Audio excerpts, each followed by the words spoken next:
صحيت في يوم من الايام اتخضيت زي كل المصريين على خبر بيقول ان جنينة الحيوانات هتتقفل. قلت لازم اروح اشوف الحوار ده بنفسي. المهم رحت ولقيت التذكرة لسه ب5 جنيه الحمد لله، والناس جوه عادي والحديقة مفتوحة ما اتقفلتش. حديقة الحيوان والمعروفة برضه بخروجة الغلابة وخروجة الأغنياء كمان، لأن مفيش فرد فيك يا مصر ما زارش جنينة الحيوانات وليه ذكريات معاها من الطفولة.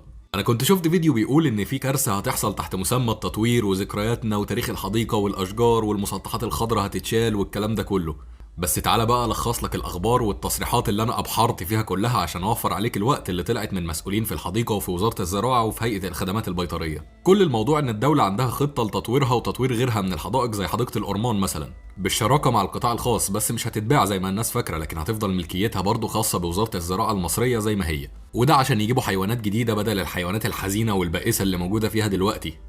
زي الزرافه دي اكتر حيوان صعبان عليا عشان عايشه بطولها ده كله كده لوحدها ومعهاش في القفص غير غزاله صغيره مش واصله اصلا لحد ركبه الزرافه. وكمان كميه البيوت الفاضيه اللي في حديقه الحيوان اللي محتاجه تتملي بحيوانات زي بيت الفيل اللي مصر كلها عارفاه وبقى فاضي من ساعه ما الفيل مات، ومفيش حاجه اسمها جنينه حيوانات من غير فيل.